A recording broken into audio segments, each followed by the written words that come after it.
Welcome. What you are about to watch is not science fiction, and it is not folklore. It is a serious investigation into one of history's most compelling unresolved questions.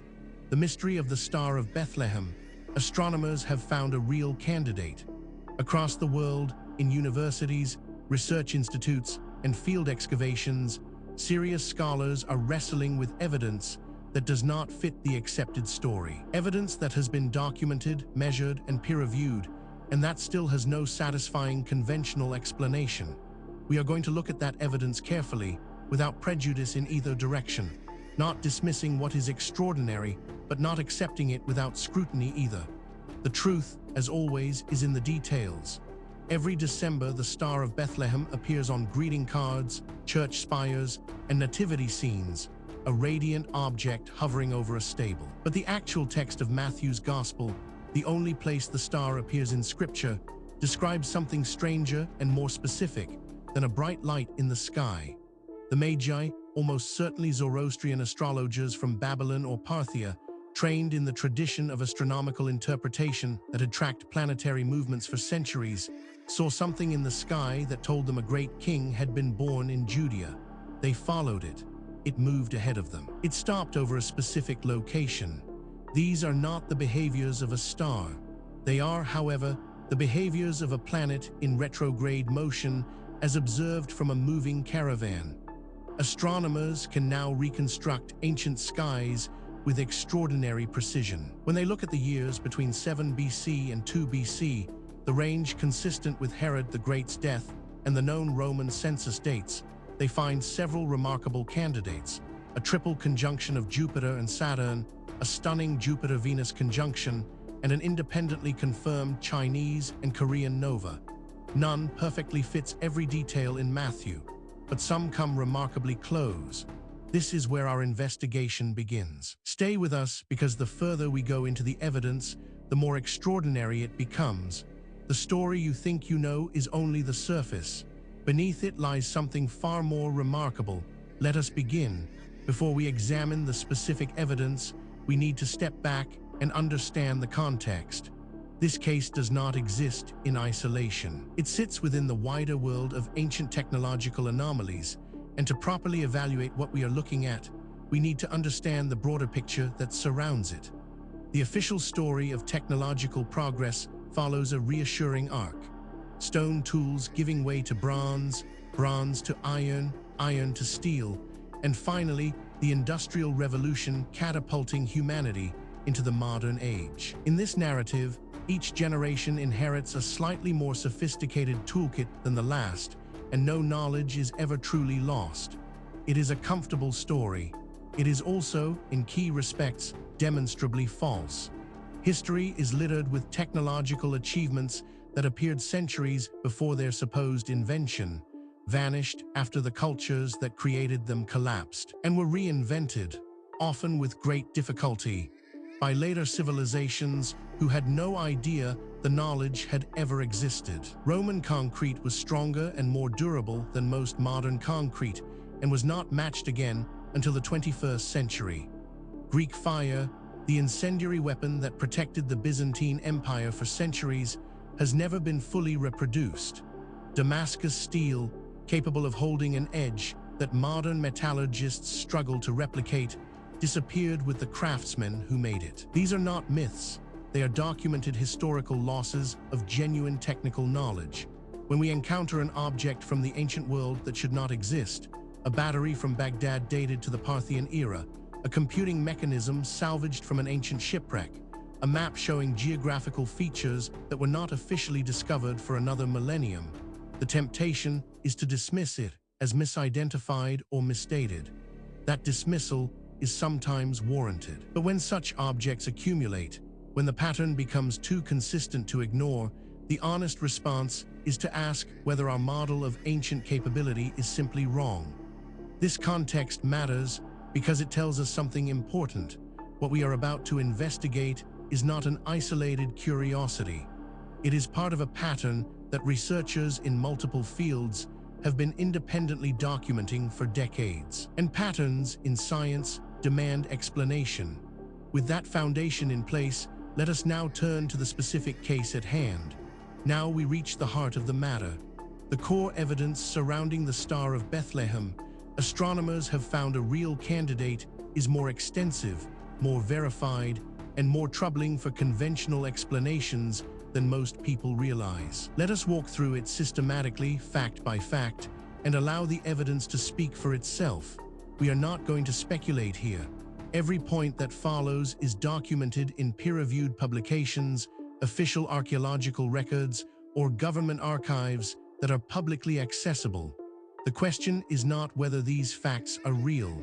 The question is what they mean. Consider this first extraordinary detail. The Star of Bethlehem is mentioned only in Matthew 2, 1-12, and in no other gospel. Matthew describes Magi from the east, following a star that they say announced the birth of the King of the Jews. The star went ahead of them and stopped over the place where the child was, behaviors inconsistent with a fixed star, but consistent with astronomical interpretation of planetary movements or the apparent retrograde motion of a planet as observed by travelers moving southward. This single data point, if taken in isolation, might be set aside. Anomalies happen. Instruments malfunction. Researchers make mistakes. But as we continue, you will see that this is not an isolated anomaly. It is part of a consistent and documented pattern. But that is only the beginning. Researchers also discovered Herod the Great, the king who orders the massacre of the innocents in Matthew's account, died in 4 BC by most modern historical reckoning. This places the birth of Jesus before 4 BC, a dating inconsistency with the traditional calendar that has been recognized by scholars for centuries. The astronomically significant events between 7 BC and 2 BC must therefore be the search window for any candidate celestial event matching Matthew's narrative. Now, a skeptic might propose an alternative explanation for this, and that is entirely reasonable. We should always test alternative explanations before accepting extraordinary ones. The problem is that the alternative explanations, when examined carefully, create more problems than they solve. The mystery deepens when we examine. Johannes Kepler, the 17th century astronomer who formulated the laws of planetary motion, was the first to propose that the Star of Bethlehem was a conjunction of Jupiter and Saturn. He observed a Jupiter-Saturn conjunction in 1603 and calculated backwards to find that a triple conjunction of the two planets occurred in the constellation Pisces in 7 BC, 3 separate close approaches in a single year, an event that recurs roughly every 900 years. Kepler's conjunction hypothesis remains the most widely discussed candidate. This is where the conventional account begins to strain. Each individual fact might be dismissed or minimized in isolation, but the cumulative weight of the evidence is another matter entirely. Perhaps most remarkable of all, the constellation Pisces held specific astrological significance in Babylonian tradition. Babylonian planetary omens, documented in cuneiform tablets, associated Jupiter with the king of the gods and kingship, Saturn with the protection of Israel, and Pisces with the land of Judea or the West. A triple conjunction of Jupiter and Saturn in Pisces in 7 BC would, for Magi trained in this tradition, have carried unmistakable astrological meaning. A great king had been born in Judea. Researchers who have examined this evidence have described it as genuinely difficult to explain within the accepted framework. These are not fringe commentators. They are credentialed academics publishing in mainstream journals, raising questions that the field has not yet satisfactorily answered. Then there is the matter of Chinese and Korean astronomical records independently document a nova, a new star, visible for approximately 70 days in 5 BC in the constellation Aquila. This event is described in the Han Shu, History of the Former Han Dynasty, and Korean Chronicles. An actual new object appearing in the sky would have been extraordinary and unambiguous even to non-astronomers, and the timing is consistent with the proposed birth window. This candidate has attracted growing scholarly interest since its identification in the 20th century. What makes this particularly significant is its independence from the previous points. This is not a case of one theory requiring another. These are separate lines of evidence converging on the same uncomfortable conclusion.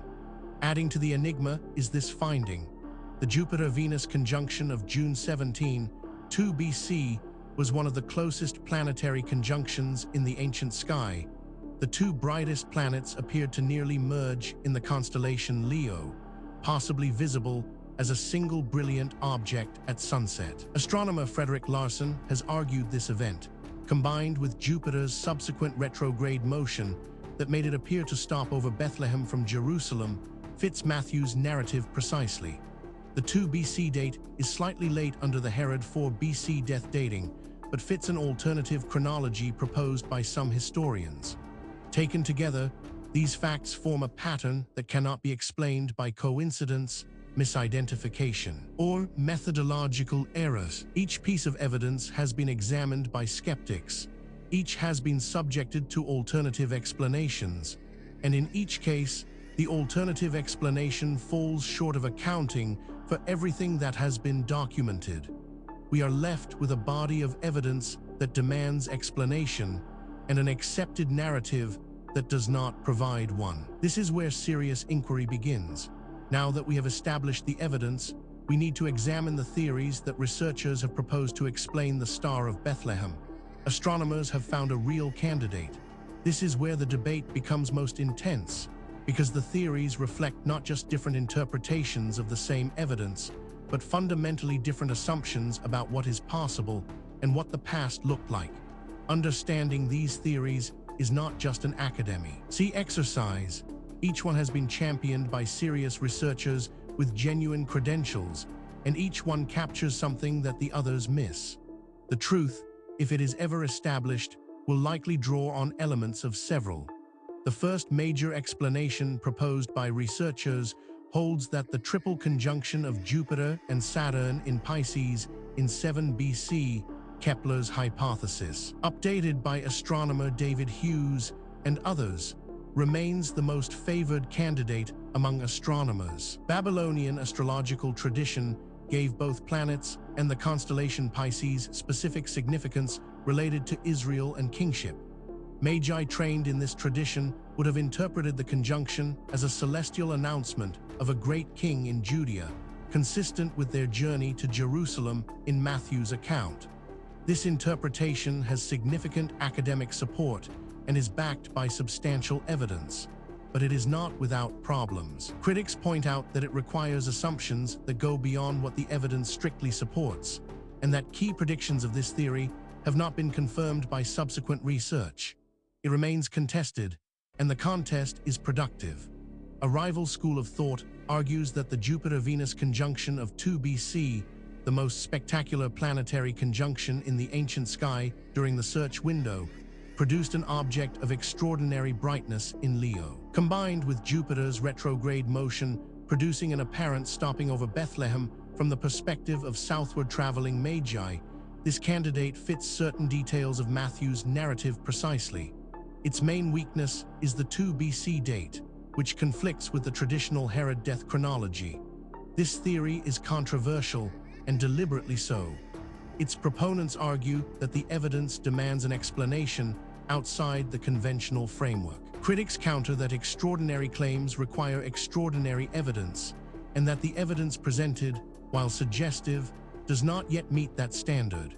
The debate continues in peer-reviewed literature. Perhaps the most unconventional theory suggests that the star is a theological narrative device in Matthew, not a record of a historical celestial event, the view held by most New Testament scholars. Matthew's infancy narrative uses the star to parallel Old Testament prophecy and establish Jesus's royal and messianic credentials. The star's specific behaviors, moving, stopping, are theological rather than astronomical, and the absence of the star from any other gospel suggests it was not remembered or attested independently as a historical event. What is striking about this debate is not merely that experts disagree. That is normal and healthy in science. What is striking is the quality of the disagreement. Serious researchers, working from the same body of evidence, reaching genuinely different conclusions. That level of fundamental disagreement, when it persists over decades, is a signal that something important has not yet been understood. The question is not which of these theories is right. The question is whether any of them is right, or whether the truth is something that none of the current frameworks has yet been able to capture. The case surrounding the Star of Bethlehem, astronomers have found a real candidate, does not rest on speculation alone. What distinguishes this investigation from pure mythology is the existence of documented, physical, verifiable evidence, material that has been examined by credentialed researchers and whose authenticity is not seriously disputed. What is disputed is its interpretation. Let us review the most significant documented evidence as objectively as possible. We are not going to cherry-pick the data that supports a preferred conclusion. We are going to lay out what exists and let you draw your own assessment. Physical evidence supporting this account includes Babylonian astronomical diaries, cuneiform tablets recording planetary movements and their astrological interpretations, confirm that Jupiter-Saturn conjunctions were tracked and interpreted by Babylonian astronomers for centuries before the 1st century BC. Tablets specifically associate Jupiter, Marduk, with kingship, Saturn with protective deities associated with Israel and the West, and Pisces with the land west of Babylon. The 7 BC triple conjunction would have carried unmistakable and specific significance in this interpretive tradition. This evidence has been subjected to independent verification. Skeptics have examined it. Alternative explanations have been proposed and tested. The data remains. The question of what it means remains open. Investigators have documented Chinese and Korean records of the 5 BC nova are independent, contemporaneous, and confirmed by modern historical scholarship. The nova in Aquila was visible for approximately 70 days, long enough to be observed and interpreted across a significant journey. An actual new visible object in the sky is the most literal match for Matthew's description of a star that the Magi saw at its rising. The nova hypothesis has gained support from astronomers who note that nova are one-time events that would not recur for independent verification. This evidence has been subjected to independent verification. Skeptics have examined it. Alternative explanations have been proposed and tested. The data remains. The question of what it means remains open. On-site analysis revealed Jupiter's retrograde motion in 7-6 BC, the apparent backwards movement produced by Earth overtaking Jupiter in its orbit, would have made Jupiter appear to slow, stop, and reverse direction when viewed from Earth. A traveler moving south from Jerusalem toward Bethlehem in late 7 BC would have seen Jupiter apparently stationary in the southern sky above Bethlehem. Modern astronomy can calculate this precisely. No single candidate perfectly fits all of Matthew's details, but Jupiter's retrograde motion provides a natural astronomical explanation for the star that stopped. This evidence has been subjected to independent verification. Skeptics have examined it. Alternative explanations have been proposed and tested. The data remains. The question of what it means remains open. Each individual piece of evidence might, in principle, be explained away. A single anomalous artifact might be misidentified. A single anomalous date might reflect contamination. A single anomalous eyewitness account might reflect misperception. The question is whether all of the evidence can be explained away, and whether the explanations required are more or less plausible than the evidence itself. When multiple independent lines of inquiry converge on the same conclusion, that convergence is the most powerful signal in empirical science. And that is exactly what we are seeing here. We have examined the history, the evidence, and the theories surrounding the Star of Bethlehem. Astronomers have found a real candidate. Now we need to ask the question that is sometimes overlooked in discussions of ancient mysteries. Why does this matter? What does it mean for us today? It would be easy to file this away as an interesting historical curiosity, a puzzle from a distant past with no bearing on our present lives. That would be a fundamental mistake. The questions raised by this case touch on issues that are directly relevant to who we are, where we came from, and what the human story actually looks like before the period covered by conventional history. Modern astronomy can reconstruct ancient skies to the hour. The 7 BC Jupiter-Saturn triple conjunction in Pisces remains the most widely favored astronomical candidate among scientists who take the historical question seriously. Astronomer Grant Matthews proposed in 2020 that a rare alignment of planets and the new moon on April 17, 6 BC is the best candidate. The 2020 Jupiter-Saturn conjunction, the closest in 800 years, visible on December 21, renewed public interest. JWST has not resolved the question and cannot. Biblical scholars mostly treat the star as theological narrative. Astronomers who engage with the question continue to debate it, and no consensus candidate has emerged in over 4 centuries of investigation since Kepler. Furthermore, the tools available to investigate these questions are advancing rapidly. Satellite imaging, ground-penetrating radar, ancient DNA analysis, isotopic tracing, and deep-sea sonar are all providing capabilities that previous generations of researchers could only dream of. Cases that were genuinely unresolvable 10 years ago are now open to new analysis, and the findings, consistently, are expanding rather than contracting the mystery. The investigation continues. New discoveries are being made. New analyses are being published. New voices are entering the conversation from disciplines that were not previously part of the discussion. The answers, when they come, and they will come, will not merely solve a historical puzzle. They will force a fundamental revision of assumptions that underpin our entire understanding of human history and human potential. We have now walked through the complete case of the Star of Bethlehem. Astronomers have found a real candidate, from the historical record, through the physical evidence, across the competing theories, and into the modern significance of what remains unresolved. What the story of Star of Bethlehem ultimately reveals is not just a historical puzzle. It is a mirror. It reflects our assumptions back at us, our assumptions about what ancient people were capable of, about how knowledge is gained and lost across the centuries, and about the relationship between what we know and what we merely think we know. The evidence presented in this documentary is real.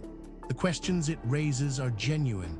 The debate among researchers is ongoing, and that is healthy. Science is not a set of conclusions.